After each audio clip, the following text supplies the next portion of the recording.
Hello, job seekers. Melanie here with CGL Recruiting, and we are on to session 3 of Interview Bootcamp. Now, today we're going to be covering the questions that came in on the HR survey that are focused around management and leadership. Now, there was only a couple of them, but these are incredibly important questions. And if you are not in a management or a leadership role, don't turn off this video yet, because these questions are more and more important, not just to you as in a leadership role and a management role, but you as a team member and in how you like to be managed. So again, we will cover through, but if you feel like you're an individual contributor, I do recommend you do still watch, because this is still data that could be asked of you and is important. All right, so for those of you that are new, this is part of a series of videos of Interview Bootcamp. Remember, we focused previously on all the resumes and stuff like that. Now we're really focused on when you get that call for that interview, getting that job. If you haven't subscribed yet to our channel, please consider doing that now. It will let you know as we post additional videos and as we do our live events. All right, job seekers, let's jump right into it and look at our first question that is focused on management and leadership. So the first question I want to cover with you today, whoops, if I can get my computer to work, there we go. This was one of the questions that came in from the HR people on our HR survey, which is, what is important to you, leading or managing, and why? Now, I thought this was a great question, and there are lots of different ways that you will see this asked of you. Some people say, are you a manager or are you a leader? And they'll try to force you into picking one. There is a definite difference in management and in leadership. And if it's an area that you're still a little gray or fuzzy about, I recommend that you go off and do some research on this and look at different management and leadership articles and things that are out there.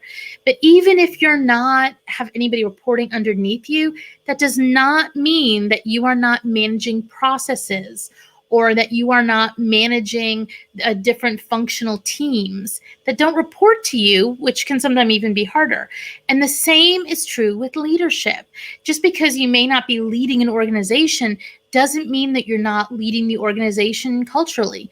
Let's take, for example, a health and safety manager. Does everybody in the organization report to them? No. But are they providing leadership to the organization to say, here's how we're going to go in alignment with our company's core values and vision on health and safety? Absolutely. So when you're asked a question that's like this, what is more important to you, leading or managing?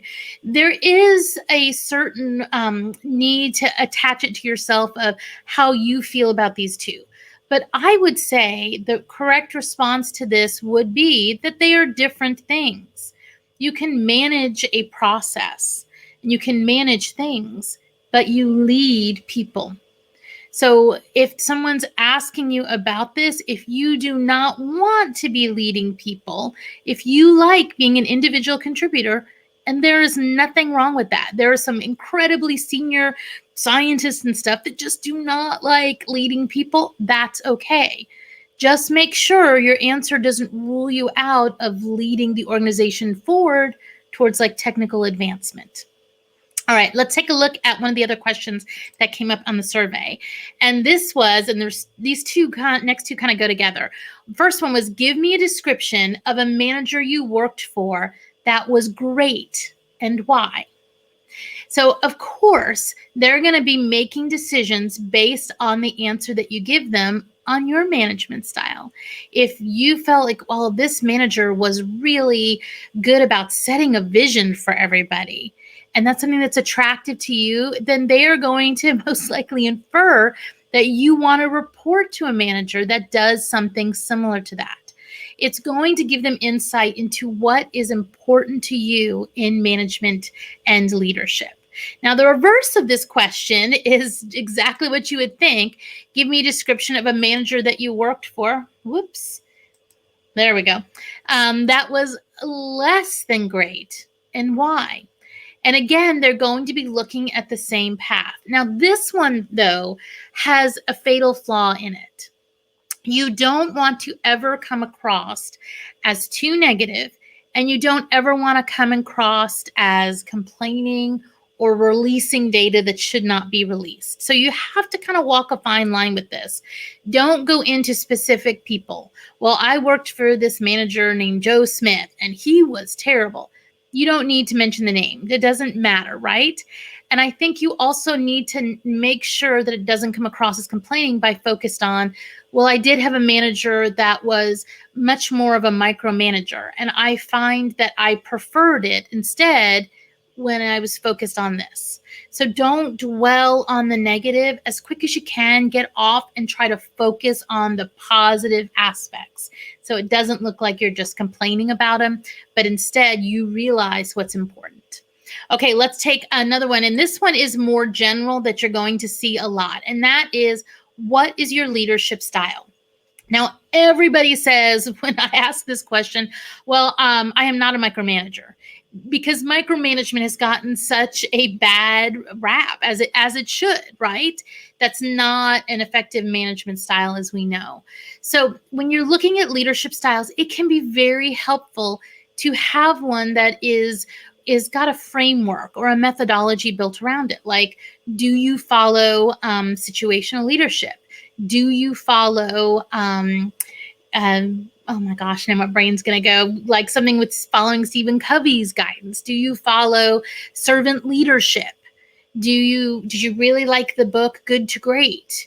Is there different things, that methodologies in leadership that you felt very, very drawn to and that you can then share?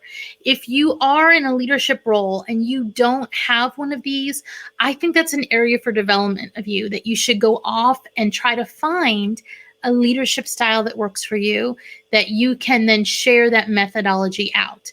Now, when you're asked a question like this, it's one thing to tell what your leadership style is. It's another to give an example that reinforces your point. So if you want to say, I follow, servant leadership. It's the one that pulls to me the most and I find to be most successful. And let me tell you about a time when I used it to successfully reach our goals on blah, blah, blah. Anytime that you can take a skill or a competency and actually show the behaviors and performance where you utilized it, it's going to stick further with the person that's interviewing you. So anytime you can, you definitely want to do that. All right, job seekers, I'm trying to be as conscientious of your time as possible. So we're trying to keep these short and quick so you can do some time every day working on your interview skills. Don't get past all the applicant tracking systems and past getting that call only to trip on the interview. Practice makes perfect.